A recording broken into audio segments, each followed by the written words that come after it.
خربوتی کے اندر قصیدہ بردہ شریف کی شرح میں فرمایا ہے، آپ نے فرمایا جو آپ پڑھ رہے ہیں نا اتنی دھیمی آواز سے، امام شرف الدین بوصیری علیہ الرحمہ کے اس قصیدے کے بارے میں علامہ سمہودی علیہ الرحمہ نے لکھا ہے، آپ نے فرمایا جب امام شرف الدین بوصیری علیہ الرحمہ نے یہ قصیدہ حضور کو سنایا خواب کے عالم میں، تو نبی پاک صلی اللہ علیہ وسلم اس قصیدے کے اشعار سن کے اس طرح جھومتے تھے جس طرح ٹھنڈی ہوا میں درخت کی ٹہنیاں جھوما کرتی ہیں۔ محبت سے پڑھیے مولا یا صال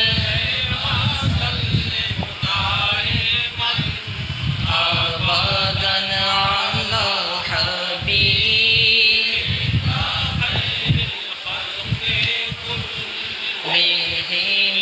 یا ربی بالمصطفى بلغ مقاصدنا یا ربی بالمصطفى بلغ مقاصدنا واغفر لنا ما مضى یا واسع الکرم مولاي صل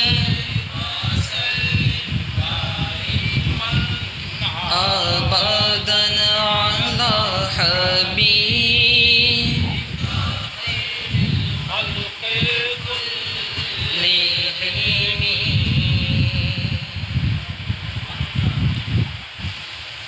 اہل بیت اطہار کو اللہ تعالیٰ نے بے شمار شانوں سے نوازا ہے، اور مسلم شریف کی حدیث ہے، بخاری شریف میں بھی ہے، مسلم شریف میں بھی ہے، متفق علیہ حدیث ہے۔ نبی پاک صلی اللہ علیہ وسلم نے ارشاد فرمایا انی تارک فیکم ان تمسکتم لن تضلوا بعدی، حضور نے فرمایا میں تم میں وہ چیزیں چھوڑ کے جا رہا ہوں اگر تم نے انہیں تھام کے رکھا تو میرے بعد کبھی گمراہ نہیں ہو سکو گے۔ صحابہ نے عرض کی یا رسول اللہ کون سی چیزیں ہیں وہ؟ حضور نے فرمایا کتاب اللہ و اہل بیتی، اللہ کا قرآن اور میرا خاندان، یہ دو وہ چیزیں ہیں جنہیں اگر تھام لیا جائے تو انسان گمراہ نہیں ہوتا۔ اہل بیت اطہار، قرآن۔ حافظ صاحب بیان کر رہے تھے کہ اس طرح واقعہ کربلا بیان کیا جاتا ہے اور اہل بیت اطہار کی شانیں اس طرح بیان کی جاتی ہیں کہ لگتا ہی نہیں ہے کہ یہ ان کی شان ہے، لگتا ہی نہیں ہے، بلکہ ان کی بے بسی کا اظہار ہوتا ہے، جبکہ اللہ تعالیٰ نے انہیں جن شانوں سے نوازا ہے۔ سیدہ عائشہ صدیقہ رضی اللہ تعالیٰ عنہ بیان کرتی ہیں ما رأیت احدا افضل من فاطمہ الا من ابیہا، آپ نے فرمایا میں نے روئے زمین پر فاطمہ سے بڑھ کر ان کے والد کے علاوہ کوئی افضل شخص دیکھا ہی نہیں ہے۔ یہ ہے شان اہل بیت اطہار کی، یہ ہے شان اہل بیت اطہار کی۔ اور یوں بیان کیا جاتا ہے کہ نہ جانے کس قدر جو ہے وہ بے بسی کا عالم تھا۔ حضرت امام زین العابدین رضی اللہ تعالیٰ عنہ کو جب آپ کو بیڑیوں میں ڈال کر دمشق کی طرف لے کر جانے لگے تو حضرت امام زین العابدین کے ہاتھوں میں بھی بیڑیاں تھیں، پیروں میں بھی بیڑیاں تھیں، پورا اہل بیت اطہار کا قافلہ لٹ چکا تھا، اور وہ نفوس قدسیہ 72 جو تھے جو شہید ہوئے وہ الگ تھے، اور باقی پاک بیویوں کو قیدی بنا کے یزید کے دربار میں لے کر جا رہے تھے۔ تو کوئی شخص آیا حضرت امام زین العابدین کے پاس، آ کر کہتا ہے امام زین العابدین نواسے ہیں رسول اللہ کے، خدمت کا موقع دیجیے، کہیں تو میں آپ کی یہ بیڑیاں کھول دوں، پیروں کی اور ہاتھوں کی بیڑیاں کھول دوں اگر کہیں تو۔ حضرت امام زین العابدین نے اپنی بیڑیوں کو دیکھا اور درود پاک پڑھا، ہاتھوں کی بیڑیاں پیروں کی بیڑیاں دونوں ٹوٹ گئیں۔ آپ نے فرمایا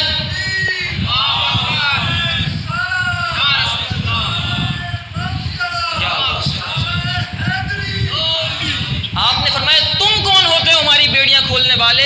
یہ صبر و رضا کا معاملہ ہے، یہ رب کا اور ہمارا معاملہ ہے، ہم اس کی رضا پر راضی ہیں، ورنہ پوری کائنات چلتی ہی ہمارے نانا کے اشاروں پر ہے، ورنہ پوری کائنات چلتی ہمارے نانا کے اشاروں پر ہے۔ تم کون ہوتے ہو؟ تم کون ہوتے ہو؟ میں امام حضرت حسن رضا خان صاحب کا شعر پڑھا نا حافظ صاحب نے، حسن رضا خان صاحب نے فرمایا بے ادب گستاخ فرقے کو سنا دے اے حسن، یوں کہا کرتے ہیں سنی داستان اہل بیت۔ اور میرے استاد محترم حضرت علامہ حافظ خادم حسین رضوی رحمۃ اللہ تعالی علیہ فرمایا کرتے تھے سنی اس طرح واقعہ کربلا بیان کرتے ہیں کہ بوڑھے بھی جوان ہو جاتے ہیں، سنی اس طرح بیان کرتے ہیں کہ بوڑھے بھی جوان ہو جاتے ہیں، استاد صاحب فرمایا کرتے تھے یہ ہے شان، یوں کہا کرتے ہیں سنی داستان اہل بیت۔ اب وہ قافلہ، وہ واقعہ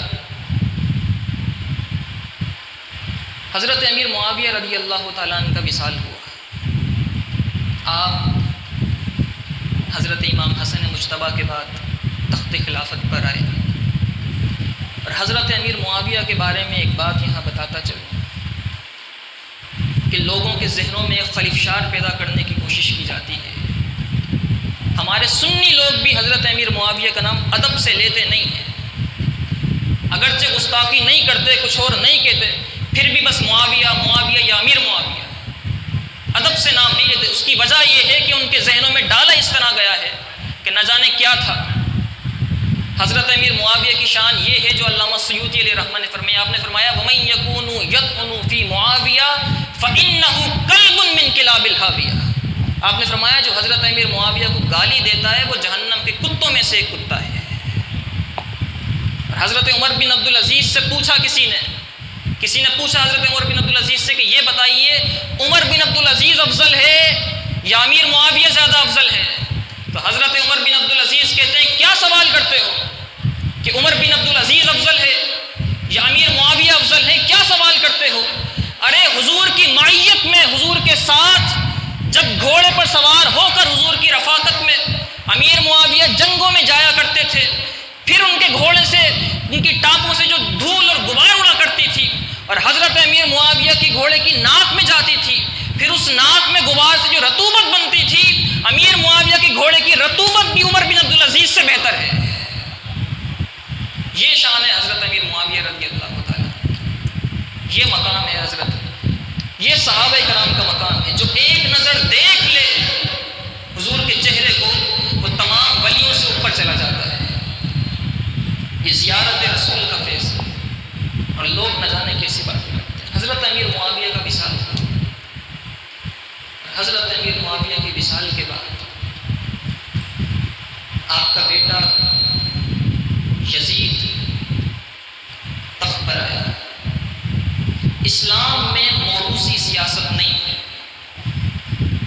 اسلام میں موروثی سیاست کا تصور نہیں ہے۔ جو آج پیدا ہو چکا ہے نا، باپ کے بعد بیٹا، باپ اگر ایم ہے تو بیٹا بھی کم از کم وہیں پہنچنا چاہیے، پھر اس کے بعد یہ تصور نہیں دیا اسلام نے۔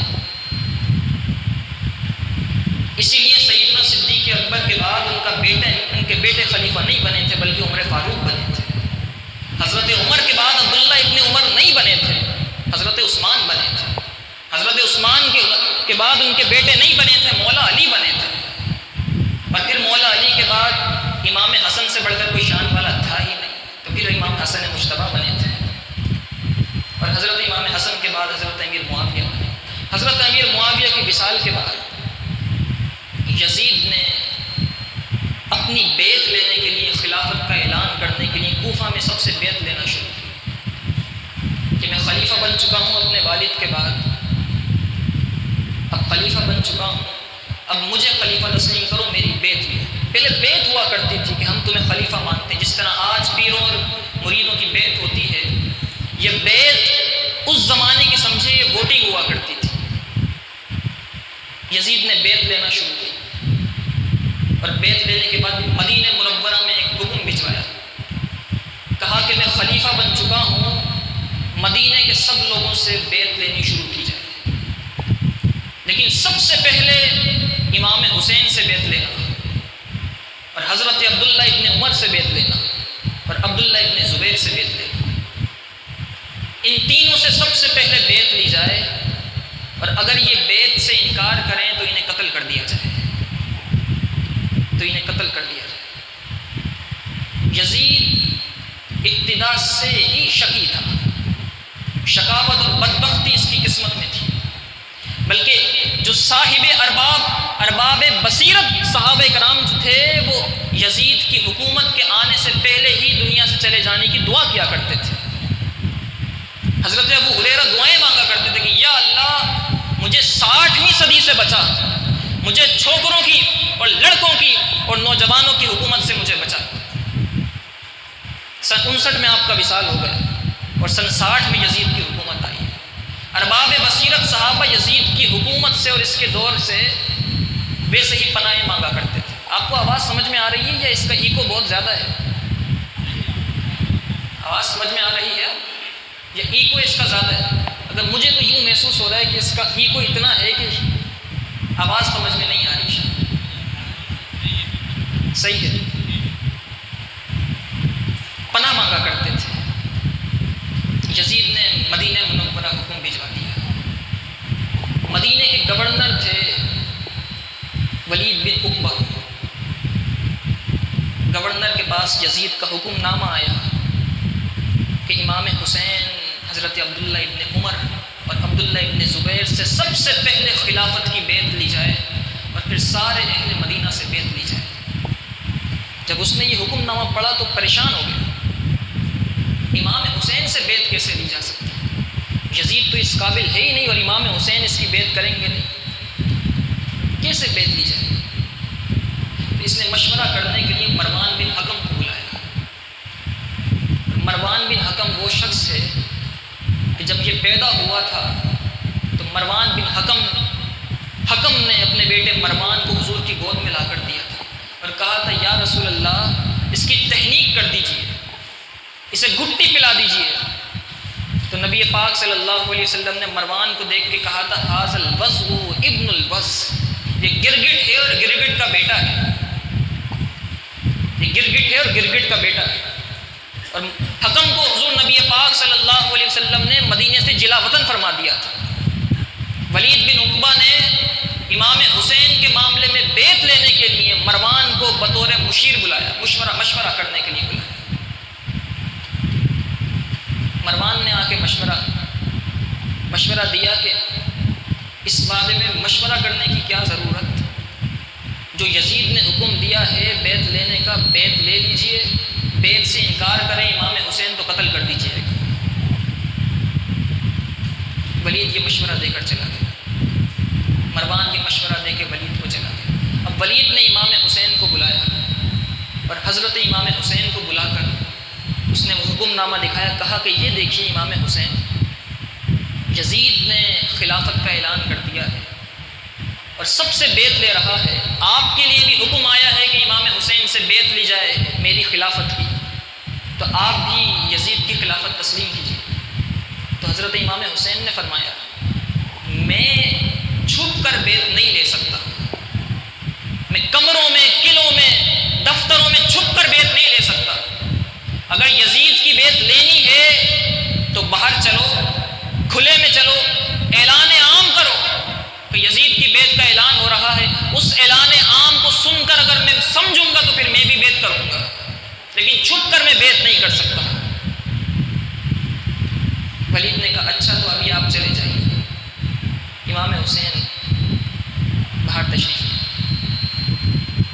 آپ باہر تشریف لائے، پیچھے سے مروان نے جا کے ایک اور مشورہ دیا، کہا کہ تم نے کیوں چھوڑ دیا امام حسین، کیوں امام حسین کو چھوڑ دیا، ان سے بیعت نہیں لے رہے تھے تو قتل کر دیتے، تم نے چھوڑ دیا، انہیں باہر جانے دیا، اب تمہارے قابو نہیں آ سکیں گے حسین، اب تمہارے ہاتھ نہیں آ سکیں گے امام حسین۔ امام حسین باہر تشریف لے گئے مدینہ منورہ میں، اور کسی نے آ کے خبر دی کہ امام حسین یزید اور اس کے حواری، اس کے ساتھی یہ ولید اور مروان بن حکم آپ کو قتل کرنے کی سازشیں کر رہے ہیں، آپ ایسا کیجئے مدینہ چھوڑ کے چلے جائیں، کیونکہ مدینے کی حرمت کا انہیں احساس نہیں ہے، مکے کی پھر بھی کچھ تعظیم کر لیتے ہیں، مدینے کو کچھ نہیں سمجھتے۔ آپ مدینہ چھوڑ کے اپنے اہل بیت کو لے کر چلے جائیں، مکہ چلے جائیں اور مکے میں چلے جائیں، مکہ جا کر پھر وہاں یہ آپ سے بیعت نہیں لے سکیں گے۔ امام حسین رضی اللہ تعالیٰ رات کا وقت آیا، اپنے اہل بیت کو لے کر نبی پاک صلی اللہ علیہ وسلم کی بارگاہ میں پہنچ گئے، سلام ودا کہنے کے لیے۔ مدینے کے تقدس اور مدینے کے ادب کو قائم رکھنے کے لیے امام حسین مدینہ چھوڑ کے جا رہے تھے۔ یہ پہلی قیامت تھی، یہ پہلا دکھ تھا جو اہل بیت اطہار کو دیا گیا تھا۔ اور ذرا سوچئے نا وہ وقت کیسا ہوگا، کیسا دردناک وقت ہوگا کہ اب مدینے میں حضرت سیدہ فاطمہ بھی نہیں تھی، امام حسن بھی نہیں تھے، امام حسین بھی نہیں تھے، امام حسین بچے تھے صرف، اور وہ بھی چھوڑ کے جا رہے تھے۔ نبی پاک صلی اللہ علیہ وسلم کا رخ زیبا اہل مدینہ نہیں دیکھ سکتے تھے۔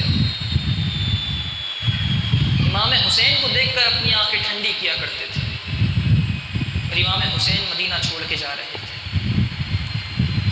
وہ شہر جہاں بچپن سے جوانی تک امام حسین نے پورا اپنی جوانی اور زندگی کا حصہ گزارا تھا، آج اپنے نانا جان کی قبر اطہر کو چھوڑ کے جا رہے تھے۔ اور نبی پاک صلی اللہ علیہ وسلم کی کیا کیفیت ہوگی قبر انور کے اندر جب امام حسین نے اپنے نانا جان کو آخری سلام کہا ہوگا نانا جان اب جا رہا ہوں مدینہ چھوڑ کے۔ انہیں کہ جن کے رونے کی آواز نبی پاک صلی اللہ علیہ وسلم اگر سن لیتے تو سیدہ فاطمہ الزہرا سے آ کر کہا کرتے تھے الم تعلمی ان بکاء الحسین یؤذینی، اے فاطمہ حسین کو کیوں رونے دیتی ہو، حسین کے رونے سے مجھے تکلیف ہوتی ہے، حسین کے رونے سے مجھے تکلیف ہوتی ہے۔ اور آج امام حسین نبی پاک صلی اللہ علیہ وسلم کی بارگاہ میں آخری سلام کہنے کے لیے جا رہے تھے۔ امام حسین نے آخری سلام عرض کیا اور اپنا قافلہ لے کے مکہ مکرمہ کی طرف چلے گئے۔ امام حسین مکہ تشریف لائے، دوسری طرف کوفہ سے مکے میں امام حسین کے پاس خطوط آنا شروع ہو گئے، خطوط آنا شروع ہو گئے امام حسین کے پاس۔ کس چیز کے خطوط اس چیز کے آنا شروع ہوئے کہ امام حسین یزید نے کوفہ میں خلافت کا اعلان کر دیا ہے، اپنی حکومت کا اعلان کر دیا ہے، آپ کوفہ آ جائیں اور کوفے آ کر آپ خلافت کا اعلان کیجیے، ہم یزید کی بیعت نہیں کرنا چاہتے، ہم یزید کی بیعت نہیں کرنا چاہتے، آپ کوفہ آ کے آپ خلافت کا اعلان کریں۔ ایک خط آیا، دوسرا خط آیا، تیسرا خط آیا۔ آج کے دور کی طرح نہیں تھا خطوط بھیجنے کا نظام، دن لگتے تھے خط بھیجنے میں، لیکن 2 دن کے اندر امام حسین کے پاس 53 خطوط آ گئے، اور ایک ایک خط پر کئی لوگوں کے سائن ہوا کرتے تھے، کئی لوگوں کے دستخط ہوا کرتے تھے کہ یہ خط میری طرف سے بھی ہے، میری طرف سے بھی ہے۔ اور لوگوں نے لکھا، تقریباً 12,000 لوگوں نے خط بھیجے امام حسین کی بارگاہ میں کہ آپ کوفہ آ جائیں، آپ خلافت کا اعلان کیجیے، ہم یزید کی حکومت تسلیم نہیں کریں گے۔ امام حسین رضی اللہ تعالیٰ نے خطوط پڑھے تو ایک خط لکھا کوفہ والوں کے نام، اور آپ نے اس خط میں لکھا کہ ایک کوفہ والوں، تمہارے کئی خطوط مجھے مل چکے ہیں جس میں تم نے مجھے کوفہ بلایا ہے تاکہ تم میری بیعت کرو، لیکن ایک بات یاد رکھو، میں اپنے چچا زاد بھائی مسلم بن عقیل کو تمہارے پاس بھیج رہا ہوں، یہ حالات دیکھیں گے، اگر حالات اس قابل ہوں گے کہ میں آ جاؤں تو میں آ جاؤں گا، لیکن اس سے پہلے کہ میں آؤں میں اپنے چچا کے بیٹے مسلم بن عقیل کو بھیج رہا ہوں۔ حضرت امام مسلم بن عقیل کو نبی پاک صلی اللہ علیہ وسلم کے نواسے امام حسین نے کوفہ کی جانب حالات کا جائزہ لینے کے لیے بھیج دیا۔ کوفہ کے بارے میں ایک بات مشہور ہے، میں خود کوفہ میں رہا ہوں کچھ دنوں، اور میں نے وہاں کے لوگوں کو بغور دیکھا ہے، اور یہ جو کوفہ کے لوگوں کے بارے میں بات مشہور ہے نا، کوفی لا بوفی، کوفی والوں میں وفا نہیں ہوتی، یہ حقیقت ہے. کسی کو نہیں چھوڑتے کوفہ کے لوگ، حقیقت میں وفا نہیں ہوتی. وعدہ کر کے وعدہ خلافی کرنا اور چوریاں کرنا اور دھوکے بازی کرنا عام ہے وہاں پر. آج تک اس وہاں کے رہنے بسنے والوں کے اندر یہ چیز موجود ہے، الا قلیل کچھ ہوں گے اچھے. اور اب کوفہ کے اندر آبادی بھی بہت کم ہو چکی ہے. کوفہ والوں نے خطوط بھیجے، حضرت امام مسلم بن عقیل کوفہ کی طرف چلے گئے اور اپنے 2 شہزادوں حضرت محمد اور حضرت ابراہیم، ان دونوں کو لے کے حضرت امام مسلم بن عقیل کوفہ کی طرف چلے گئے. کوفہ آپ پہنچے تو بڑا شاندار استقبال کیا گیا امام مسلم بن عقیل کا. لوگوں نے ہار پہنائے، پھول برسائے، کیونکہ خط بھیج بھیج کر ہی تو بلایا تھا. اور امام مسلم بن عقیل کے آنے سے پہلے ایک خط اور امام حسین کا آ چکا تھا کہ میں اپنے بھائی کو بھیج رہا ہوں، چچا صاحب بھائی کو، حالات کا جائزہ لینے کے لیے. تو ان کے ساتھ اچھا سلوک اس لیے بھی کیا گیا کہ ان کے ساتھ اچھا سلوک ہوگا تو امام حسین پھر آ جائیں گے. ہار پہنائے گئے اور ایک ہفتے کے اندر، محض ایک ہفتے کے اندر حضرت امام مسلم بن عقیل سے 12,000 کوفیوں نے بیعت کی. 12,000 لوگوں نے حضرت امام مسلم بن عقیل سے بیعت کی. بڑا اچھا کھانا، بڑی اچھی رہائش حضرت امام مسلم بن عقیل کو دی. حضرت امام مسلم بن عقیل نے جب یہ سب دیکھا کہ ایک ہفتے میں 12,000 لوگ خلافت کے لیے بیعت کر رہے ہیں، امام مسلم بن عقیل نے خط لکھ دیا امام حسین کے لیے، اے امام حسین آپ تشریف لے آئیے، یہاں کے حالات بڑے اچھے ہیں، آ جائیے، حالات بڑے اچھے ہیں. یہ خط چلا گیا امام حسین کی بارگاہ میں، خط بھیج دیا. دوسری طرف کچھ بدبختوں نے جا کر یزید کو خط لکھا جس میں عمر بن سعد بھی تھا. اور عمر بن سعد وہ شخص ہے کہ جو صحابی رسول کا بیٹا ہے، حضرت سعد بن ابی وقاص کا بیٹا ہے. یہ بات ذہن میں رکھ لیجئے، ضروری نہیں ہے کہ باپ ولی ہو تو بیٹا بھی ولی ہو. بعض اوقات باپ بہت بڑے مقام پر ہوتا ہے لیکن بیٹا کچھ بھی نہیں ہوتا. ہمارے یہاں ایک یہ بات بھی ہے، باپ بڑا اچھا تھا، باپ بہت بڑے پیر صاحب تھے، بیٹا چاہے شرابی ہو اس کو بھی پیر بنا لیا جاتا ہے.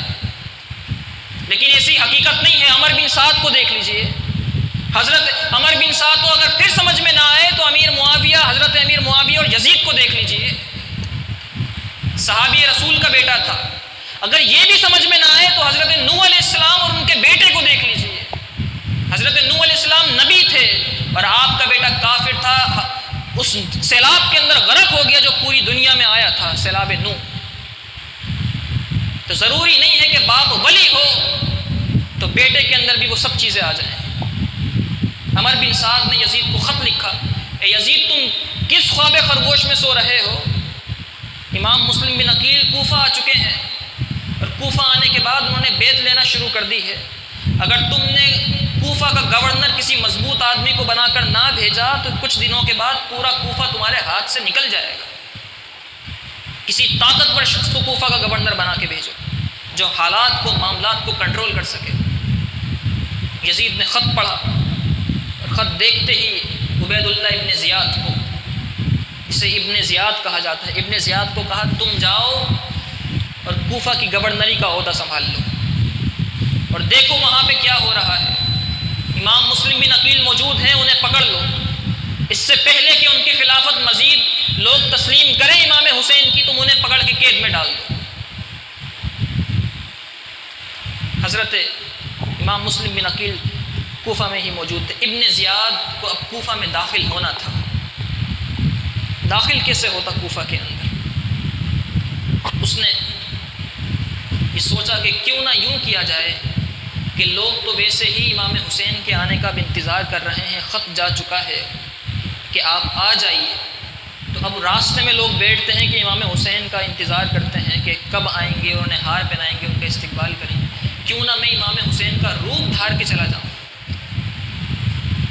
کیوں نہ میں حجازی اور عرب کا جو لباس ہے مدینے والوں کا، مکے والوں کا، وہ لباس پہن کے کوفہ میں داخل ہوں تاکہ لوگ سمجھیں کہ امام حسین آ گئے. اس طرح میرا داخلہ کوفہ میں بڑی شان و شوکت سے ہوگا. پھر جب اپنا دفتر سنبھالوں گا، جب گورنر ہاؤس جا کے اپنی سیٹ پہ بیٹھوں گا، پھر میں جانوں اور کوفہ والے جانے. اس نے ایک بہت بڑے سپاہیوں کا لشکر تیار کیا اور دمشق کے قریب اس نے وہ لشکر ٹھہرایا اور اپنے ساتھ صرف 20 نوجوانوں کو لیا اور انہیں وہ لباس پہنایا جو امام حسین اور ان کے رفقا مدینے اور مکے میں پہنا کرتے تھے، اور خود بھی وہی ایسا ہی لباس پہنا اور پہننے کے بعد کوفہ میں داخل ہوا اور رات کے اندھیرے میں داخل ہوا، کیونکہ دن میں داخل ہوتا تو چہرے نظر آ جاتے، روشنیوں کا نظام نہیں تھا. لوگوں نے جب ایک 20 افراد کا قافلہ آتے ہوئے دیکھا کوفہ کے اندر تو لوگ سمجھے شاید امام حسین آ گئے. لوگوں نے نعرے لگانے شروع، مرحبا یا حسین، مرحبا یا حسین، مرحبا ابن رسول اللہ، اے اللہ کے رسول کے بیٹے مبارک ہو، خوش آمدید ہو، مرحبا اے حسین. لوگوں نے مبارکباد دینی شروع کی اور ابن زیاد کچھ کہتا نہیں تھا زبان سے، اس کی گردن نیچے تھی. لوگ اس پر پھول ڈالتے، ہار ڈالتے. یہ چلتا چلا جا رہا تھا، چلتا چلا جا رہا تھا اور اپنے گورنر ہاؤس کے سامنے پہنچا، دروازہ کھلا، اپنی کرسی پر آ کے بیٹھ گیا. صبح ہوئی، فجر کی نماز، اور جب دن طلوع ہوا تو ابن زیاد نے سب لوگوں کو جمع کیا اور جمع کرنے کے بعد ابن زیاد نے اعلان کیا، دیکھو یزید نے مجھے تمہارا گورنر بنا کے بھیجا ہے. رات کو تم جس کا استقبال کر رہے تھے وہ حسین بن علی نہیں تھے، وہ عبید اللہ بن زیاد تھا، وہ میں تھا. تو لوگوں کے چہرے لٹک گئے کہ ہم نے اس بدبخت کا استقبال کیا. اور پھر اس نے ہر قبیلے والوں کے سردار کو پکڑ لیا، گرفتار کر لیا اور ہر قبیلے کے سردار کو کہا کہ ہم تمہیں گرفتار کر رہے ہیں اس شرط کے ساتھ کہ تم امام مسلم بن عقیل کو یا تمہارا قبیلہ امام مسلم بن عقیل کو یا ان کے بیٹوں کو یا امام حسین جو آنے والے ہیں ان کو پناہ نہیں دے گا. کوفہ میں اگر تمہارے قبیلوں میں سے تم جو سردار ہو، تمہارے قبیلوں میں سے اگر کسی نے امام حسین کو اور مسلم بن عقیل کو پناہ دے دی اپنے گھر پہ، اپنے قبیلے کے گھر پر، تو دیکھ لینا تم سب کو قتل کر دیا جائے گا. سارے سرداروں کو اس نے گورنر ہاؤس میں بلا کے قید کر لیا، سارے قید ہو گئے. حضرت امام مسلم بن عقیل رضی اللہ تعالی، آپ حضرت ہانی بن عروہ کے گھر میں تھے. اللہ تعالیٰ کی شان دیکھیے، حضرت ہانی بن عروہ کا مزار جامع مسجد کوفہ کے اندر موجود ہے. وہ کوفہ کی جامع مسجد جو حضرت سعد بن ابی وقاص نے تعمیر کرائی تھی، بڑی عالی شان مسجد ہے. اللہ تعالیٰ بار بار آپ کو وہاں نمازیں پڑھنے کی ہمیں سعادتیں عطا فرمائے. اس مسجد کے اندر حضرت ہانی بن عروہ کا مزار موجود ہے. حضرت ہانی بن عروہ کے گھر پہ امام مسلم بن عقیل تھے. اب کسی کو خبر نہیں تھی کہ حضرت امام مسلم بن عقیل ہیں کہاں پر. قبیلوں کے سرداروں کو تو بلا کے اپنے پاس اس نے یرغمال بنا لیا تھا، ابن زیاد نے قیدی بنا لیا تھا، لیکن کسی کو معلوم نہیں تھا امام مسلم بن عقیل کہاں پر ہے. ابن زیاد نے جاسوس پھیلا دیے ہر طرف، ڈھونڈو امام مسلم بن عقیل کو. کوئی ڈھونڈ نہیں پایا کیونکہ حضرت ہانی بن عروہ نے بڑا چھپا کے حضرت امام مسلم بن عقیل کو اپنے گھر پہ رکھا تھا. ابن زیاد نے کا ایک غلام تھا جس کا نام تھا ماقل. ابن زیاد نے اس غلام کو کہا کہ 3000 درہم تجھے دیتا ہوں، جا اور حضرت امام مسلم بن عقیل کی خبر لے کر آ. پتہ لگا ہے کہاں پر امام مسلم بن عقیل. اب ماقل قلعے سے نکلا اور حضرت امام مسلم بن عقیل رضی اللہ تعالیٰ عنہ کی تلاش میں چل پڑا.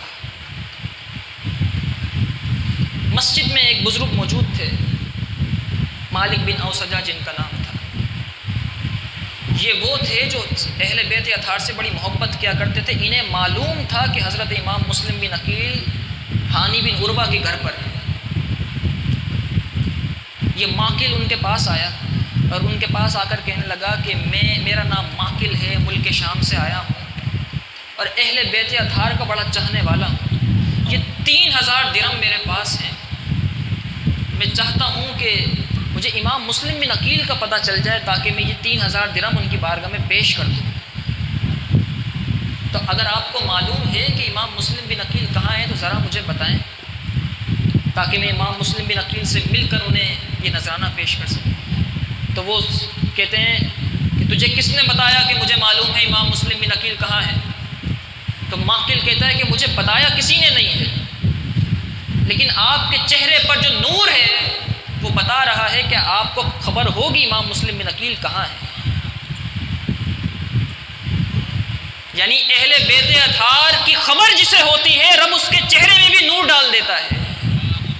محبت تو پھر بڑی چیز ہے، محبت تو پھر بڑی چیز ہے۔ نبی پاک صلی اللہ علیہ وسلم نے ارشاد فرمایا میرے اہل بیت سفینہ نوح کی طرح ہے، جو ان کے ساتھ جڑ گیا نجات پا گیا، جو ان سے جدا ہو گیا ہلاک ہو گیا۔ یہ شان ہے اہل بیت اطہار کی۔ تو معقل کہتے ہیں آپ کے چہرے پر جو نور ہے اس سے لگ رہا ہے کہ آپ کو پتہ ہوگا امام مسلم بن عقیل کہاں ہے۔ بس میرا یہ کام ہے کہ یہ 3000 درہم حضرت امام مسلم بن عقیل تک پہنچانے ہیں، مجھے بتائیے کہاں۔ تو وہ جو محب تھے اہل بیت کے معقل کے جھانسے میں آ گئے اور کہنے لگے چلو میں تمہیں بتا دیتا ہوں، وہ ہانی بن عروہ کے گھر پر ہیں، تم میرے ساتھ چلو ہانی بن عروہ کے گھر امام مسلم بن عقیل سے ملنا، انہیں 3000 درہم پیش کر دینا۔ اب یہ معقل محمد بن اوسجہ کے ساتھ ہانی بن عروہ کے گھر آیا، امام مسلم بن عقیل سے ملا، بڑے ادب سے 3000 درہم پیش کی، اور پھر اس کی روٹین بن گئی، معمول یہ بن گیا اس کا معقل کا کہ روزانہ صبح کو آتا امام مسلم بن عقیل کے پاس، پورے دن ساتھ رہتا اور رات عشاء کی نماز آپ کی امامت میں پڑھ کے پھر واپس چلا جاتا تھا۔ اور کرتا کیا تھا؟ واپس جا کے واپس ابن زیاد کے پاس جاتا تھا اور پورے دن کی جو خبریں ہوا کرتی تھی، رپورٹس ہوا کرتی تھی امام مسلم بن عقیل سے، کس کس نے بیعت کی، کون کون آ کے ملا، کیا کھایا، کیا ہوا کیا نہیں ہوا، ساری خبریں جا کر ابن زیاد کو پہنچایا کرتا تھا۔ یہ معقل کا کام تھا، لیکن یہ کسی کو نہ حضرت ہانی بن عروہ کو معلوم تھا نہ امام مسلم بن عقیل کو معلوم تھا کہ معقل روزانہ جو صبح سے رات تک میرے پاس رہتا ہے خدمت کے لیے، بعد میں جا کے جاسوسی کرتا ہے۔ اب اس معقل کا یہ روزانہ کا معاملہ، کچھ دن گزرے تو ابن زیاد نے حضرت ہانی بن عروہ کو بلایا، پیغام بھیجا کہ ہانی بن عروہ کو کہو میرے پاس آ جائیں۔ حضرت ہانی بن عروہ اور ابن زیاد کی پہلے سے دوستی تھی، لیکن جب سے حضرت ہانی بن عروہ نے امام مسلم بن عقیل کو اپنے گھر میں پناہ دی تھی، حضرت ہانی بن عروہ نے ابن زیاد سے ملنا چھوڑ دیا تھا کہ میں اس سے ملوں گا، کہیں باتوں باتوں میں کوئی ایسی بات نہ نکل جائے کہ اسے معلوم ہو جائے کہ حضرت مسلم بن عقیل میرے گھر پر ہیں۔ ابن زیاد نے خود بلایا حضرت ہانی بن عروہ کو، کہا میرے پاس آئی۔ حضرت ہانی بن عروہ پہنچے، پہنچنے کے بعد آپ نے سلام کیا تو ابن زیاد نے سلام کا جواب نہیں دیا اور کہا یہ بتاؤ تم نے اپنے گھر پر ایک باغی کو پناہ دے رکھی ہے، تم نے اسے پناہ دے رکھی ہے اپنے گھر پر جو یزید کے خلاف ہے۔ تو حضرت ہانی بن عروہ نے شروع میں تو انکار کیا، لیکن جب آپ نے انکار کیا تو ابن زیاد نے اشارہ کیا معقل سامنے آؤ۔ تو وہ معقل جو پورے دن حضرت امام مسلم بن عقیل کے ساتھ حضرت ہانی بن عروہ کے گھر ہوا کرتا تھا، پردے کے پیچھے سے نکل کے سامنے آ گیا اور کہا کہ میں معقل ہوں، یہ ہانی بن عروہ ہے۔ ہاں ہانی بن عروہ بتاؤ کیا میں تمہارے گھر نہیں رہتا پورے دن، کہ امام مسلم بن عقیل تمہارے گھر پر نہیں ہے، جھوٹ کیوں بولتے ہو؟ تو حضرت ہانی بن عروہ نے کہا ہاں امام مسلم بن عقیل کی مہمانی کا شرف مجھے مل رہا ہے، میں نے ان کو اپنا مہمان بنایا، لیکن ایک بات ہے کہ اگر تم انہیں قتل کرنا چاہتے ہو تو یہ بات یاد رکھو میں تمہیں تمہارے حوالے نہیں کروں گا انہیں۔ تو ابن زیاد نے کہا کہ ہم تمہیں مار دیں گے۔ حضرت ہانی بن عروہ نے کہا میری جان کی کیا قیمت ہے، مار دو، لیکن حضرت امام مسلم بن عقیل کو تمہارے حوالے نہیں کر سکتا۔ ابن زیاد نے اپنے سپاہیوں سے کہا یہ ہانی بن عروہ ہم سے بدتمیزی کرتا ہے، ہمارے سامنے زبان درازی کرتا ہے، اسے مارو، اتنا مارو کہ دم نکل جائے۔ ابن زیاد کے سپاہیوں نے ڈنڈے برسانے شروع کی حضرت ہانی بن عروہ اور اتنا زخمی کیا کہ آپ کے کپڑے لہو لہان ہو گئے، آپ کا سر پھٹ گیا اور آپ کے دندان شہید ہو گئے، آپ کے کپڑے تک پھٹ گئے۔ لیکن حضرت ہانی بن عروہ ایک ہی بات پر تھے، آپ نے فرمایا میں امام مسلم بن عقیل کو تمہارے حوالے نہیں کروں گا۔ اندر یہ معاملات چل رہے تھے، باہر خبر پہنچی، باہر کسی نے مشہور کر دیا کہ حضرت ہانی بن عروہ شہید ہو چکے ہیں۔ حضرت ہانی بن عروہ کوئی عام شخصیت نہیں تھے، اپنے قبیلے کے سرداروں میں شمار کیے جاتے تھے۔ جب باہر یہ خبر پہنچی کہ حضرت ہانی بن عروہ شہید ہو چکے ہیں تو حضرت ہانی بن عروہ کا چھوٹا بھائی جس کا نام اسد تھا، اس نے ایک بہت بڑا لشکر جمع کیا اور کہا کہ آج ابن زیاد کو چھوڑوں گا نہیں، اور جا کے پورے گورنر ہاؤس کا گھیراؤ کر لیا حملہ کرنے کے لیے۔ حضرت امام مسلم بن عقیل کو خبر پہنچی کہ حضرت ہانی بن عروہ کو شہید کر دیا گیا۔ ابھی آپ شہید نہیں ہوئے تھے، ابھی آپ شہید نہیں ہوئے تھے، زخمی حالت میں تھے، بے انتہا زخمی تھے، لیکن خبر یہ پہنچ رہی تھی کہ آپ شہید ہو گئے۔ حضرت امام مسلم بن عقیل کو خبر پہنچی آپ شہید ہو گئے۔ حضرت امام مسلم بن عقیل نے اپنے گھر سے باہر نکلے اور اپنے گھر سے باہر نکلنے کے بعد آپ نے اعلان فرمایا وہ لوگ کہاں ہیں، وہ لوگ جو ہماری بیعت کر رہے تھے، کہاں ہیں وہ لوگ جو ہمیں مان رہے تھے، ہمارے محبین تھے، اہل بیت کو چاہنے والے لوگ کہاں ہیں؟ آؤ میرے ساتھ جمع ہو جاؤ، گورنر ہاؤس کی طرف چلنا ہے۔ قصر عمارت جسے کہا جاتا تھا، قصر عمارت عربی میں گورنر ہاؤس کو کہتے ہیں۔ آپ نے فرمایا گورنر ہاؤس کی طرف چلنا ہے۔ تو حضرت امام مسلم بن عقیل کی قیادت میں 40,000 افراد کا لشکر گورنر ہاؤس پہنچا، یعنی 40,000 لوگ امام مسلم بن عقیل سے مرد بیعت کر چکے تھے اس وقت تک، اور جو خواتین تھیں ان کی تعداد تو بے شمار ہے۔ یہ لشکر وہاں پہنچا۔ علماء نے یہاں لکھا، تاریخ لکھنے والوں نے یہاں لکھا کہ حضرت امام مسلم بن عقیل اگر ایک اشارہ فرماتے تو پورا گورنر ہاؤس فتح کر لیتے۔ یہ 40,000 افراد کا لشکر کوئی ہلکے لوگ نہیں تھے، ان کے دلوں میں اس وقت اہل بیت کی محبت تھی، بعد میں جو ہوا وہ الگ ہے، لیکن اس وقت تک تو اہل بیت کی محبت تھی ان کے دلوں میں، اور قیادت کسی اور کی نہیں تھی، امام مسلم بن عقیل کی قیادت تھی۔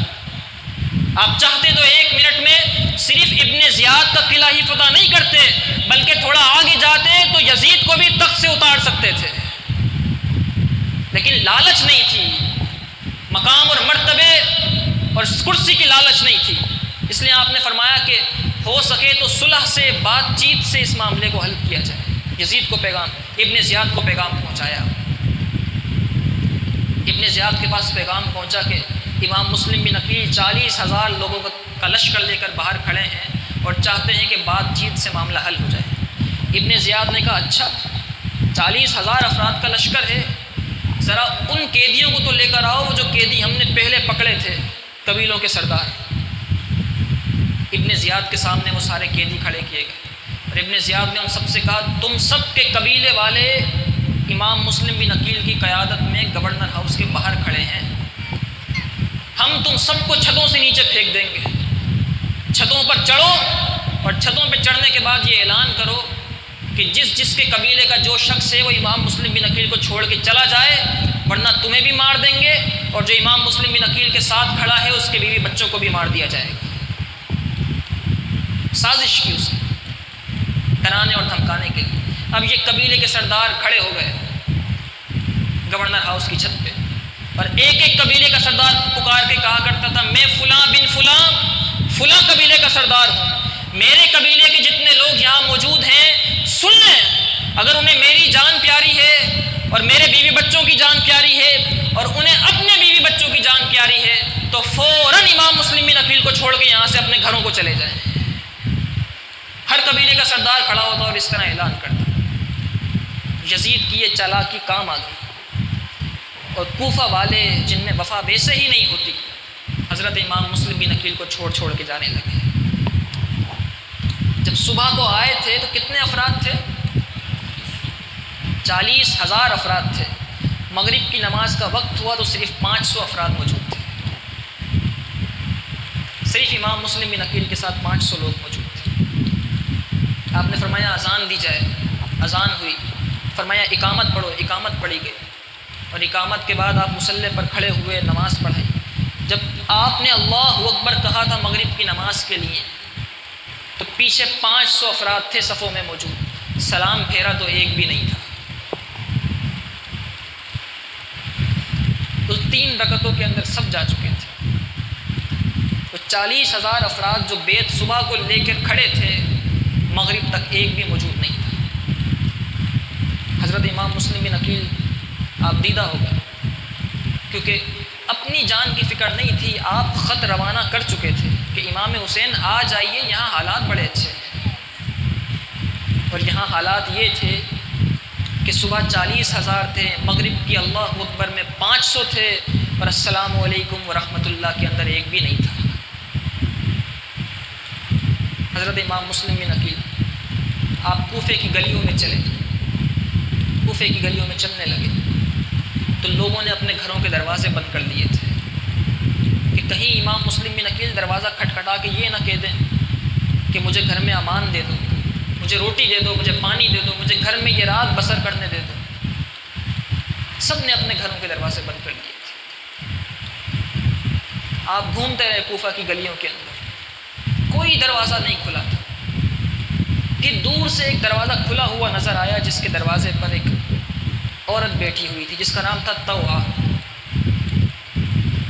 آپ گئے، وہ عورت بھی امام مسلم بن عقیل کے لیے نہیں بیٹھی تھی، اصل میں اس کا بیٹا کہیں کام مزدوری کرتا تھا اور رات کو دیر سے واپس آتا تھا، وہ اپنے بیٹے کے انتظار میں بیٹھی تھی۔ حضرت امام مسلم بن عقیل نے کہا، اے عورت، پانی مل سکتا ہے؟ توعہ نے کہا کہ ہاں مل جائے گا۔ گھر گئی، پانی لا کے امام مسلم بن عقیل کو پیش کیا۔ امام مسلم بن عقیل نے پانی پیا، وہیں بیٹھے رہے دروازے پر۔ اس عورت نے کہا اب پانی پی لیا، جائیے۔ امام مسلم بن عقیل نے کوئی جواب نہیں دیا۔ اس عورت نے پھر کہا، اے شخص، اے مسافر، پانی پی لیا ہے تو اب چلے جاؤ، اب کیا ضرورت ہے؟ آپ نے پھر جواب نہیں دیا۔ توعہ نے پھر کہا، پانی پی لیا نا، اور چاہیے تو اور مانگ لو، لیکن اگر پیاس بجھ چکی ہے تو چلے جاؤ۔ تو حضرت امام مسلم بن عقیل فرماتے ہیں کہ کہاں جاؤں، میرا یہاں کوئی گھر نہیں ہے، جن لوگوں نے بلایا تھا ان سب نے چھوڑ دیا۔ یہ سن کے توعہ نے کہا کہ آپ مسلم بن عقیل تو نہیں؟ تو حضرت امام مسلم بن عقیل نے فرمایا، ہاں میں حسین ابن علی کا چچا زاد بھائی، مولا علی کا بھتیجا، اور نبی پاک صلی اللہ علیہ وسلم کا نواسہ مسلم بن عقیل، حضور کے خاندان سے ہوں۔ مسلم بن عقیل حضور کے خاندان سے۔ توعہ نے کہا، اچھا آپ مسلم بن عقیل ہیں تو آپ گھر کے اندر آئیے۔ توعہ حضرت امام مسلم بن عقیل کو اپنے گھر لے گئے، بڑا اچھا بستر بچھایا اور فرمایا یہاں آرام کیجیے، آپ ہمارے مہمان ہیں۔ کچھ دیر کے بعد اس عورت کا بیٹا آ گیا، ابن زیاد نے اعلان پہلے ہی کیا ہوا تھا، جو کوئی امام مسلم بن عقیل کا سر لا کے دے گا اسے انعام دیا جائے گا، وہ بیٹا آ گیا۔ اس عورت نے دیکھا کہ میری والدہ جو خاص کمرہ ہے گھر کا، اس کمرے میں بار بار آنا جانا کر رہی ہیں، بار بار آتی ہیں، بار بار جاتی ہیں، کبھی کھانے کو کچھ لے کے جاتی ہیں، کبھی پینے کو کچھ لے کے جاتی ہیں، کبھی بستر لے کے جاتی ہیں، کبھی کچھ لے کے جاتی ہیں۔ تو اس بیٹے نے کہا، اے ماں، کمرے میں کیوں آنا جانا کر رہی ہو بار بار؟ تو توعہ ڈر گئی، کہنے لگی ایسے ہی، کبھی کچھ سامان رکھنے جاتی ہیں، کچھ اٹھانے جاتی ہیں۔ تو اس لڑکے نے کہا کہ نہیں، کچھ اور معاملہ ہے۔ اس نے اندر جا کے دیکھا، چراغ جلایا تو حضرت امام مسلم بن عقیل موجود تھے۔ امام مسلم بن عقیل گھر میں موجود تھے۔ اس کو معلوم تھا کہ ان کے سر پہ انعام ہے۔ صبح کو اس نے جا کے ابن زیاد کو خبر دی کہ میرے گھر پر امام مسلم بن عقیل موجود ہے۔ ابن زیاد نے دستہ روانہ کیا، جاؤ امام مسلم بن عقیل کو پکڑ کے لے آؤ۔ حضرت امام مسلم بن عقیل نے جب آواز سنی، گھر کے باہر سے گھوڑوں کی ٹاپوں کی آواز آ رہی ہے، تو آپ تلوار لے کے گھر سے باہر تشریف لے آئے۔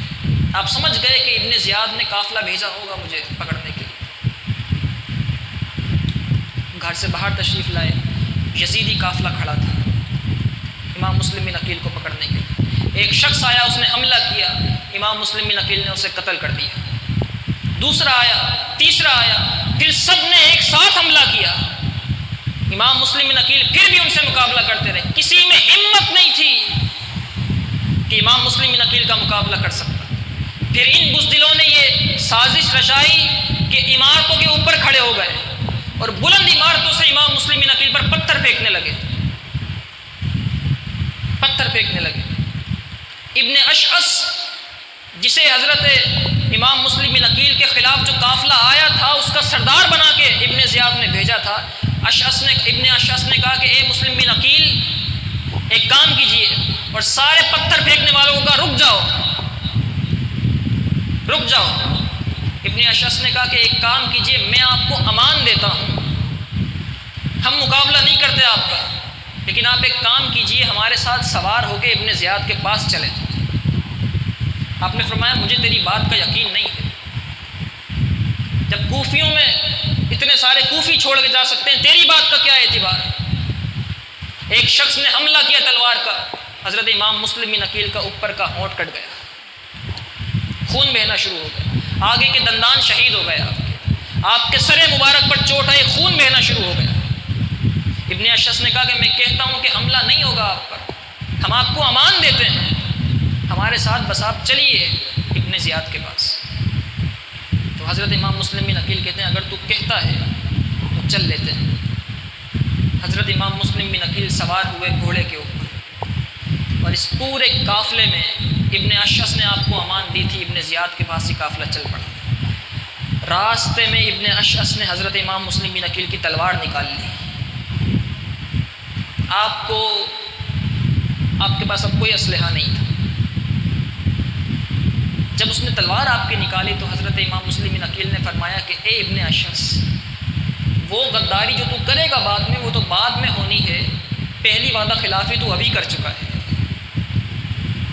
تو ہمیں زندگی سے مایوس کر چکا ہے، ہماری تلوار لے چکا ہے۔ ابن اشعث نے کہا کہ میں آپ کو گارنٹی دیتا ہوں آپ کی جان کو کچھ نہیں ہوگا، بس ہم نے آپ کی تلوار نکالی ہے۔ اب گورنر ہاؤس کے پاس لا کے حضرت امام مسلم بن عقیل کو کھڑا کر دیا گیا اور خبر پہنچائی گئی ابن زیاد کو کہ اے ابن زیاد، امام مسلم بن عقیل آ چکے ہیں دروازے پر، کہو تو آنے کی اجازت دی جائے، سامنے کھڑے ہونے کی اجازت دی جائے۔ پیاسے تھے حضرت امام مسلم بن عقیل اور اتنے ساروں سے مقابلہ کیا تھا، تو گورنر ہاؤس کے دروازے پر ہی پانی کا ایک مشکیزہ تھا اور ایک شخص وہ مشکیزہ لیے کھڑا تھا۔ آپ نے فرمایا کہ کیا پانی دے سکتے ہو ہمیں؟ تو چند بدبخت وہاں کھڑے تھے، کہنے لگے کس چیز کا پانی، تم تو باغی ہو، غدار ہو۔ لیکن جو مشکیزے کا مالک تھا اس نے کہا کہ میں آپ کو پانی پلاتا ہوں۔ حضرت امام مسلم بن عقیل کو پیالے میں پانی بھر کے دیا، آپ نے ہونٹوں سے لگایا تو ہونٹوں سے خون جاری ہو گیا، وہ خون پیالے میں آ کے گرا، پانی خون آلود ہو گیا۔ آپ نے وہ پانی پھینک دیا، آپ نے فرمایا یہ پینے کے قابل نہیں رہا۔ اس نے پھر بھر کے دیا، پھر آپ نے لگایا تو پھر اس میں خون آ گیا، پھر آپ نے پھینک دیا، پھر اس نے تیسری بار دیا پانی، آپ نے پھر لگایا، پھر اس میں خون آ گیا۔ آپ نے فرمایا لگتا یوں ہے اب اس دنیا کا پانی ہماری قسمت میں نہیں ہے، اب بس اپنے نانا جان کے ہاتھوں سے حوض کوثر کے جام پینا ہے، اس دنیا کا پانی ہماری قسمت میں اب رہا نہیں ہے۔ ابن زیاد نے حکم دیا بلاؤ مسلم بن عقیل۔ حضرت امام مسلم بن عقیل کو بلایا گیا اور ابن زیاد کے سامنے کھڑے ہوئے۔ ابن زیاد نے کہا اے مسلم بن عقیل، تم نے بغاوت کی ہے اور بغاوت کی سزا تمہیں معلوم ہے، سوائے قتل کی اور کچھ نہیں ہوتی، بتاؤ کیا کیا جائے تمہارے ساتھ؟ حضرت امام مسلم بن عقیل نے فرمایا یہ سامنے عمر بن سعد کھڑا ہے، تم مجھے چاہو تو قتل کر دو، لیکن عمر بن سعد کو پہلے میرے پاس بھیج دو، میں اسے کچھ وصیتیں کرنا چاہتا ہوں۔ اور آپ نے عمر بن سعد کو اس لیے بلایا تھا کیونکہ عمر بن سعد حضرت سعد بن ابی وقاص کا بیٹا تھا، آپ نے یہ سوچ کر بلایا تھا کچھ بھی ہے، کتنا ہی ذلیل ہے، لیکن ہے تو صحابی رسول کا بیٹا، کچھ تو خیال آئے گا اہل بیت کا، کچھ تو خیال کرے گا اہل بیت کا۔ آپ نے فرمایا اے عمر بن عاص، میں چاہتا ہوں تجھے کچھ وصیتیں کر دوں۔ ابن زیاد کو کہا کہ میں وصیتیں کرنا چاہتا ہوں اپنی آخر۔ ابن زیاد نے کہا کر دیجئے۔ عمر بن سعد حکومت کا چاپلوس تھا، کہنے لگا ابن زیاد میں کیا ان کی وصیتیں سنوں گا اور کیا عمل کروں گا، چھوڑیے انہیں۔ تو ابن زیاد نے کہا کہ سن تو لو، کیا بات ہے، کیا وصیت ہے، سن تو لو ذرا۔ ابن زیاد نے عمر بن سعد کو بھیجا حضرت امام مسلم بن عقیل کے پاس۔ امام مسلم بن عقیل نے کان قریب کیا اور فرمایا دیکھو عمر بن سعد، ہم اہل بیت ہیں، کسی کا احسان اپنے اوپر رکھتے نہیں ہیں، پوری دنیا ہمارے احسانوں پر پلتی ہے لیکن ہم پر کوئی احسان نہیں کر سکتا۔ بات یہ ہے کہ کوفہ میں آنے کے بعد میرے پاس پیسے ختم ہو گئے تھے، فلاں شخص ہے اس کے مجھ پر 700 درہم ہے، میرا وہ قرضہ اتار دینا، اور اگر تم نہ اتار سکو تو امام حسین آنے والے ہیں، ان سے کہہ دینا وہ میرا قرضہ اتار دیں گے۔ یہ میری پہلی وصیت ہے۔ اس نے کہا اچھا۔ آپ نے فرمایا دوسری وصیت سن لو، میری دوسری وصیت یہ ہے کہ جب مجھے شہید کر دیا جائے تو ایک کام کرنا، ان سے کوئی بھروسہ نہیں ہے، تم سے ہی امید ہے، تم ایک کام کرنا میری لاش کو دفنا دینا، کیونکہ مجھے نہیں لگتا یہ میری لاش کو بھی دفنانے دیں گے، میری لاش دفنا دینا۔ اور میری تیسری وصیت یہ ہے کہ کسی طرح ایک خط لکھ کر اہل بیت کو روانہ کر دو کہ وہ یہاں نہ آئیں، امام حسین کو ایک خط بھیج دو کہ وہ یہاں نہ آئیں۔ اور میری بات یاد رکھو، میری یہ تینوں وصیتیں ابن زیاد کو مت بتانا، میں نے تمہیں اپنا سمجھ کے یہ تینوں باتیں بتائیں، لیکن ادھر اس نے وصیتیں سنی حضرت امام مسلم بن عقیل کی، عمر بن سعد نے، اور سیدھا ابن زیاد کے پاس گیا اور جا کے اسے انگلیوں پر تینوں وصیتیں گنوا دی اور کہا کہ اے ابن زیاد، پہلی وصیت یہ ہے کہ 700 درہم کا قرض ہے، بتاؤ اتارنا ہے کہ نہیں ان کا قرض؟ تو ابن زیاد نے کہا کہ وہ میرا معاملہ نہیں، تمہیں کہا ہے، تم چاہو تو اتار دینا۔ عمر بن سعد نے کہا دوسری وصیت یہ ہے کہ انہوں نے کہا ہے جب میرا انتقال ہو جائے، شہید کر دیا جاؤں تو میری لاش کو دفنا دینا، بتاؤ دفنانا ہے کہ نہیں؟ تو ابن زیاد نے کہا تم کون ہوتے ہو ان کی لاش کے بارے میں بات کرنے والے، یہ باغی ہیں حکومت کے، اور باغیوں کی لاشوں کے ساتھ جو سلوک کیا جاتا ہے ان کے ساتھ وہی کیا جائے گا۔ تیسری وصیت اس نے بتائی، اس نے کہا تیسری یہ ہے کہ امام حسین رضی اللہ تعالیٰ کو خط بھیجنا ہے، کیا بھیج دیں کہ یہاں نہ آئیں؟ تو ابن زیاد نے کہا وہ یہاں نہیں آئیں گے اگر تو ہم انہیں کیا وہاں پکڑنے جائیں گے؟ کوئی خط بھیجنے کی ضرورت نہیں ہے۔ اب حضرت امام مسلم بن عقیل کی طرف مخاطب ہوا اور کہنے لگا آپ کی تینوں وصیتوں پر عمل کرنے کا کہہ دیا ہے، جس طرح عمل ہوگا آپ دیکھ لیجئے گا، آپ کی تینوں وصیتوں پر عمل کا کہہ دیا ہے۔ اور حضرت امام مسلم بن عقیل کے بارے میں ابن زیاد نے کہا کہ انہیں لے جاؤ قصر عمارت کی چھت پر، اور حضرت امام مسلم بن عقیل کو قلعے کی چھت سے پہلے ان کا سر جدا کرو اور قلعے کی چھت سے امام مسلم بن عقیل کو زمین پر پھینک دیں، اس طرح کہ ان کی ہڈیاں بھی ٹوٹ جائیں۔ الامان والحفیظ، نعوذ باللہ من ذلک۔ یوں ہی کیا گیا اور حضرت امام مسلم بن عقیل رضی اللہ تعالیٰ عنہ کو چھت پر لے گئے، آپ کے سر مبارک کو جسم سے جدا کیا گیا، اور پھر ایک جلاد نے آپ کا جسم مبارک نیچے روانہ کر دیا۔ آپ نیچے تشریف لے آئے، نیچے تشریف لے آئے۔ یہ پہلی وفات تھی اہل بیت اطہار کے خاندان کی، انا للہ و انا الیہ راجعون۔ یہ پہلا جنازہ تھا، یہ پہلی وفات تھی جو حضرت امام مسلم بن عقیل نے اپنی جان دی تھی۔ ابن زیاد کو کسی نے کہا کہ امام مسلم بن عقیل اکیلے نہیں ہیں، ان کے ساتھ دو بیٹے اور آئے ہیں، ایک کا نام محمد ہے اور ایک کا نام ابراہیم ہے۔ ان کی بھی خبر لو، کہیں ایسا نہ ہو کہ وہ کچھ کر دیں۔ ابن زیاد نے جاسوس روانہ کیا، خبر لی جائے کہ محمد اور ابراہیم یہ دونوں بچے ہیں کہاں پر۔ حضرت امام مسلم بن عقیل جب ہانی بن عروہ کے گھر سے نکلے تھے نا یزید ابن زیاد کے پاس جانے کے لیے، تو اپنے دونوں شہزادوں کو قاضی شریح کے گھر پہ چھوڑ کے آ گئے تھے۔ قاضی شریح ایک جج تھے اس زمانے کے، کوفہ کے جج تھے قاضی شریح، ان کے گھر چھوڑ کے آ گئے تھے۔ ابن زیاد نے اعلان کیا کہ امام مسلم بن عقیل کو تو شہید کر دیا گیا ہے، لیکن ان کے 2 شہزادے ایسے ہیں جو ابھی تک کوفہ میں موجود ہیں۔ ہم نے جاسوس روانہ کر دیے ہیں، جس کے گھر سے بچے نکل آئے اس پورے گھر کو کاٹ کے رکھ دیا جائے گا، اس لیے کوئی بھی ان بچوں کو اپنے گھر پہ پناہ نہ دے۔ قاضی شریح پریشان ہو گئے۔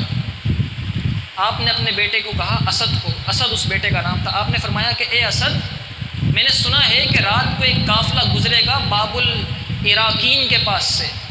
باب العراقین ایک جگہ ہے عراق کے اندر، آپ نے فرمایا وہاں سے ایک قافلہ گزرے گا، میں نے سنا ہے وہ قافلہ مدینے جائے گا، تم ایک کام کرو، ان دونوں بچوں کو اس قافلے میں چھوڑ کے آ جاؤ اور ان سے کہہ دینا یہ اہل بیت کے بچے ہیں، انہیں مدینے پہنچا دو۔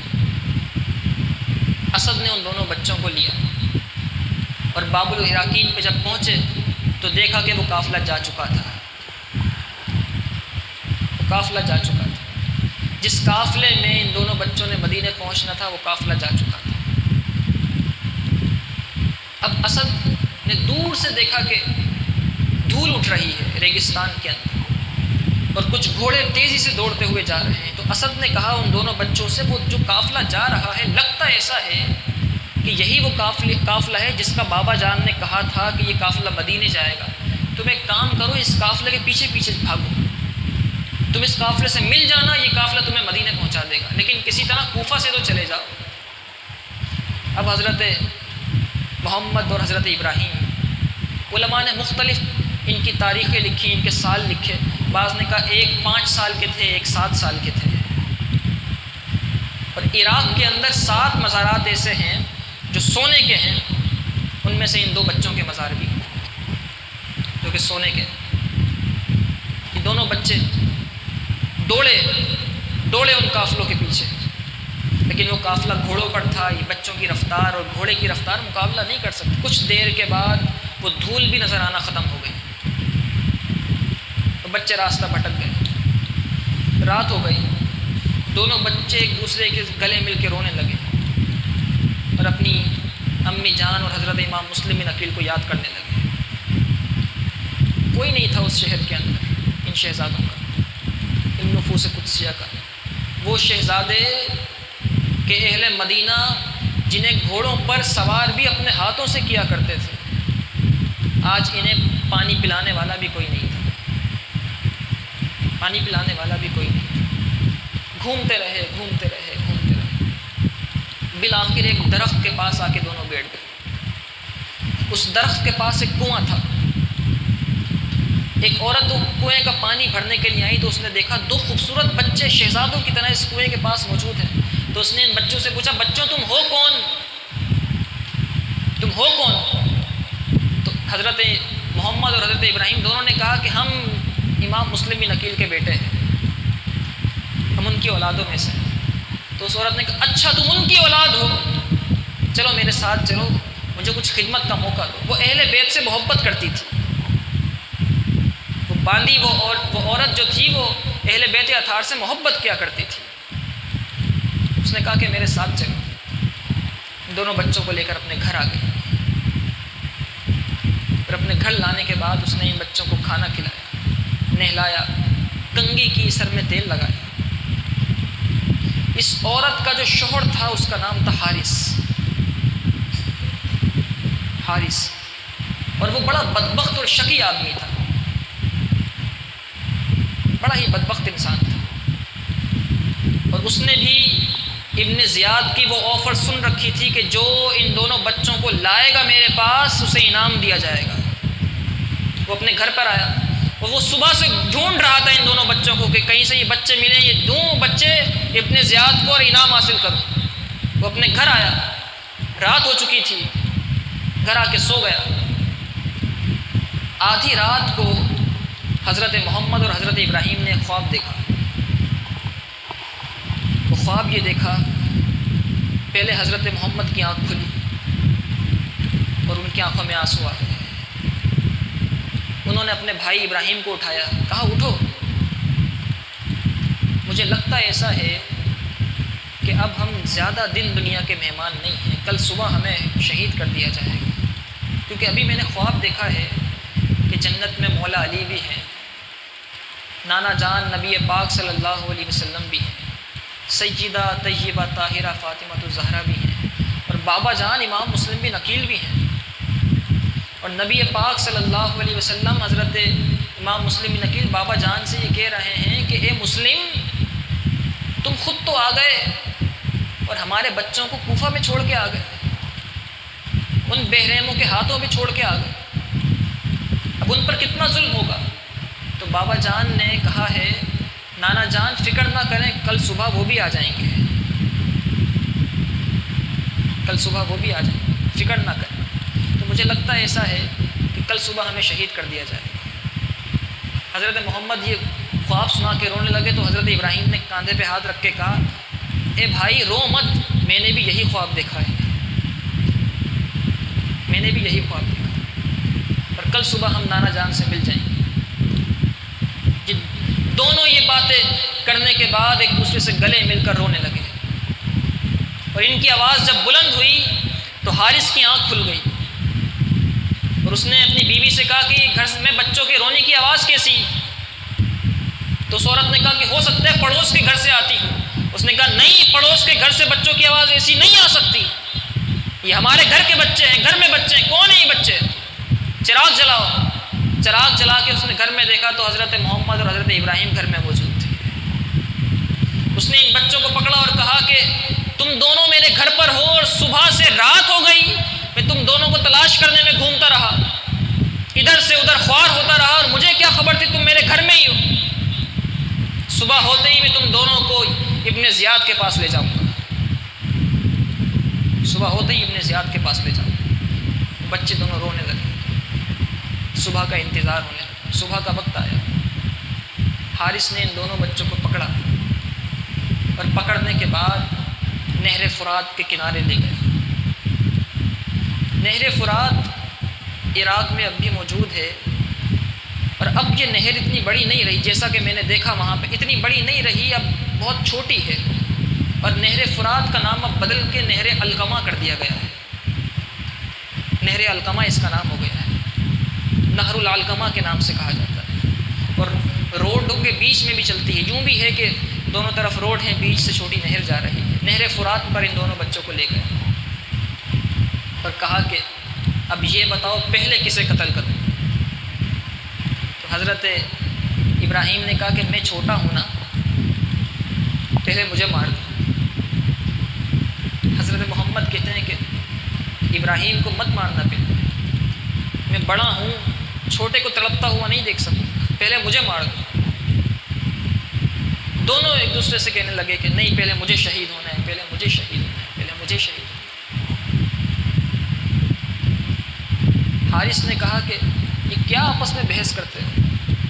دونوں کو ساتھ کھڑا کیا، تلوار چلائی، دونوں کے سر نیچے آ گئے۔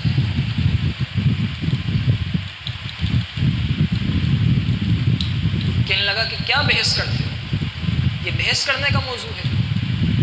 اور ان دونوں شہزادوں کے جسموں کو اس لعین حارث نے نہر فرات میں پھینک دیا، نعوذ باللہ من ذالک، اور ایک تشت میں ان دونوں کے سر لے کر ابن زیاد کے پاس پہنچا۔ گورنر ہاؤس کا دروازہ کھٹکھٹایا اور کہا کہ اے ابن زیاد، میں بچوں کو لے کر آ چکا ہوں، بچوں کے سر لا چکا ہوں، دروازہ کھولو۔ دروازہ کھلا، سامنے ابن زیاد موجود تھا، تشت میں حضرت محمد اور حضرت ابراہیم کا سر موجود تھا،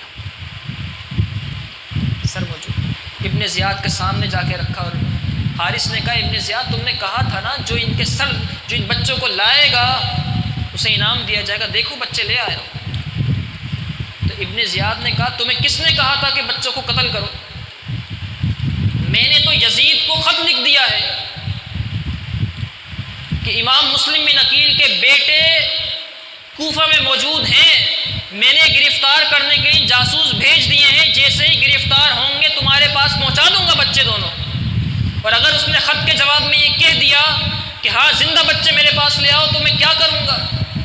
تمہیں کس نے کہا تھا ان بچوں کو شہید کرو، ان بچوں کو قتل کرو؟ تم نے خود قتل کر دیا۔ اگر اس نے اب زندہ بچے مانگ لیے تو کہاں سے لاؤں گا میں؟ اس نے جلاد کو حکم دیا، کہا اس نے میرے حکم کے بغیر 2 بچے قتل کر دیے، اس کا بھی سر اڑا دو۔ حارث کا سر بھی اڑا دیا گیا۔ یہ پہلا یہ انتقام تھا جو اہل بیت اطہار کے دشمنوں کے ساتھ ہو رہا تھا، اب شروع ہو چکا تھا، اور اب ذلت اور رسوائی کے مزید واقعات ہیں۔ اور امام حسین رضی اللہ تعالیٰ عنہ کی شہادت کے بعد جو واقعات ہوئے ان کے ساتھ بے شمار، وہ ایسے دردناک واقعات ہیں کہ آپ سنیں گے تو آپ کہیں گے اہل بیت کے دشمنوں کے ساتھ یوں ہی ہونا چاہیے، یوں ہی ہونا چاہیے۔ بلکہ وہی وہ واقعات تو اب تک پیش آ رہے ہیں۔ نہیں دیکھتے آپ کہ محرم کا مہینہ چمکنے کا مہینہ ہے، اور اہل بیت سے جو محبت نہیں رکھتے وہ چمکتے نہیں، سیاہ ہو جاتے ہیں، سیاہ ہو جاتے ہیں۔ چمکنے کا مہینہ ہے۔ اہل بیت کی محبت وہ نہیں ہے کہ جو انسان کو کالا کر دے، یہ محبت جس پر چڑھتی ہے وہ مزید چمک جاتا ہے۔ اور وہ لوگ یہ سمجھتے تھے کہ امام مسلم بن عقیل کو، امام حسین کو، حضرت علی المرتضیٰ کے ان شہزادوں کو، اہل بیت اطہار کو شہید کر کے ہم ان پھولوں کی مہک کو ختم کر دیں گے۔ نبی پاک صلی اللہ علیہ وسلم نے ارشاد فرمایا، حسن اور حسین ہما ریحانی فی دنیا، یہ دنیا کے اندر دونوں بچے میرے جنت کے پھول ہیں۔ جو لوگ یہ سمجھتے تھے کہ ان پھولوں کی خوشبو ختم کر دی جائے گی، تو ایک بات یاد رکھیے، گلاب کا پھول ہوتا ہے نا، گلاب کا پھول جب تک ایک شخص کے پاس ہے، صرف اگر میرے پاس ہو تو میں ہی اس کی خوشبو سونگھ سکتا ہوں، لیکن اگر اس گلاب کے پھول کی پتیوں کو توڑ دیا جائے اور ایک پتی انہیں دی جائے، ایک انہیں اور سب میں پھیلا دی جائے تو ہر ایک اس گلاب کے پھول کو محسوس کر سکے گا۔ تو اہل بیت اطہار جنت کے پھول ہیں، جو ان کو بکھیرنا چاہتے تھے، سمجھتے تھے کہ ان کو بکھیر دیا جائے گا، ان کی خوشبو ختم ہو جائے گی۔ بکھیرنے کے بعد خوشبو ختم نہیں ہوئی، بغداد میں یہی خوشبو غوث اعظم کے نام سے اب بھی مہک رہی ہے، لاہور کے اندر داتا صاحب کے نام سے مہک رہی ہے، اجمیر میں خواجہ معین الدین چشتی کے نام سے مہک رہی ہے۔ پوری دنیا میں سید زادے موجود ہیں۔ یزید کے 14 بیٹے تھے، کوئی نہیں جانتا اس کا کون سا بیٹا کہاں ہے، کس کی اولادیں کہاں ہیں، اس کے پوتے پر پوتے، وہ حاکم تھا، کوئی نہیں جانتا، لیکن ہر محلے میں چلے جاؤ وہاں امام حسین کا بیٹا ضرور مل جائے گا۔ یہ وہ پھول ہیں جو بن پانی کے تر رہتے ہیں، مرجھایا نہیں کرتے۔ اللہ تعالی ہمیں امام حسین رضی اللہ تعالیٰ کی محبت عطا فرمائے، اہل بیت اطہار کی محبت عطا فرمائے، اور صحابہ کرام علیہم الرضوان کی محبت عطا فرمائے۔ صحابہ کرام اور اہل بیت اطہار کے درمیان جو محبتیں تھیں، وہ محبتیں کیا تھیں؟ بس اس واقعے کے بعد آج کی نشست کا اختتام کرتے ہیں۔ حضرت عبداللہ ابن عمر رضی اللہ تعالیٰ عنہ، کچھ لوگ یہ سمجھتے ہیں کہ اہل بیت اور صحابہ کے درمیان محبتیں کم تھیں، اور بیان کرتے ہیں نہ جانے کیسی کیسی باتیں۔ حضرت عبداللہ ابن عمر رضی اللہ تعالیٰ عنہ اور حضرت امام حسن اور حسین رضی اللہ تعالیٰ عنہ بچپنے کا عالم ہے، کھیل رہے ہیں آپس میں، اور بچے جب کھیلتے ہیں آپس میں تو بعض اوقات تلخیاں ہو جاتی ہیں، آواز تیز ہو جاتی ہے۔ تو حضرت عبداللہ ابن عمر اور حسنین کریمین امام حسن اور امام حسین کے درمیان بچپنے کے عالم میں جو محبت میں بچوں کی تلخی ہوتی ہے کھیل کھیل میں، وہ تلخی ہو گئی۔ تو حضرت امام حسین رضی اللہ تعالیٰ عنہ نے عبداللہ ابن عمر سے کہا، تم کون ہوتے ہو ہم سے مقابلہ کرنے والے؟ تمہارے والد تو خود ہمارے والد کے غلام ہیں، تم کون ہوتے ہو مقابلہ کرنے والے؟ تمہارے والد، یہ وہ دور ہے جس دور میں حضرت عمر رضی اللہ تعالیٰ عنہ خلیفہ ہیں، اور آپ کا جلال پوری دنیا میں ہے۔ اور امام حسین کہتے ہیں تم کون ہوتے ہو؟ حضرت عمر کے بیٹے کو کہتے ہیں تم کون ہوتے ہو مقابلہ کرنے والے؟ تمہارے والد میرے والد کے غلام ہیں۔ تو حضرت عبداللہ ابن عمر، آپ کی آنکھیں نم ہو جاتی ہیں، آپ کہتی ہیں میں اپنے بابا جان کو بتا کر آتا ہوں، ابھی ان کو بتا کے آتا ہوں تم نے ایسی بات کی ہے۔ حضرت عبداللہ ابن عمر جاتے ہیں حضرت عمر کے پاس اور حضرت عمر سے جا کر کہتے ہیں کہ بابا جان، امام حسین نے مجھے کہا ہے کہ تمہارے بابا جان میرے بابا جان کے غلام ہیں، میں کیا کروں؟ تو حضرت عمر رضی اللہ تعالیٰ عنہ کھڑے ہو جاتے ہیں، فرماتے ہیں سچ میں ایسا کہا ہے؟ حضرت عبداللہ ابن عمر کہتے ہیں جی سچ میں ایسا کہا ہے۔ فرمایا مجھے ساتھ لے کے چلو، مجھے ساتھ لے کے چلو۔ آپ ساتھ چلتے ہیں، امام حسین رضی اللہ تعالیٰ عنہ کے پاس پہنچتے ہیں اور کہتے ہیں اے حسین ذرا یہ تو بتاؤ، سنا ہے میں نے کہ تم نے میرے بیٹے کو یہ کہا ہے کہ تمہارے والد میرے بابا جان کے غلام ہیں، کیا ایسا ہے؟ تو حضرت امام حسین رضی اللہ تعالیٰ عنہ سمجھے کہ شاید نہ جانے کیا ہوگا۔ آپ نے فرمایا ہاں کہا ہے میں نے، آپس میں تلخی ہو گئی تھی اور اس تلخی میں نے انہیں یہ جملہ کہہ دیا۔ حضرت عمر امام حسین کو چومتے ہیں، کہتے ہیں تمہاری تلخی ہوئی تھی ہمارا کام بن گیا ہے، تمہاری تلخی ہوئی تھی ہمارا کام بن گیا۔ اب ذرا ایک کام کرو، یہ بات ذرا لکھ کر دے دو تاکہ قبر میں جا کے فرشتے اگر پوچھے تو ہے کون تو میں کہوں کہ کون ہوں، یہ کیا پوچھتے ہو؟ حسین خود کہتے تھے تمہارے والد میرے والد کے غلام ہیں، میں علی کا اور اہل بیت کا غلام ہوں۔ یہ شانیں ہیں، یہ صحابہ کی آپس میں شانیں ہیں، یہ محبتیں ہیں آپس میں۔ اللہ تعالی ہمیں ان محبتوں کو سمجھنے کی توفیق عطا فرمائے، اہل بیت اطہار کا عشق اور ان کی محبتیں عطا فرمائے۔ وآخر الدعوایا ان الحمد للہ رب العالمین۔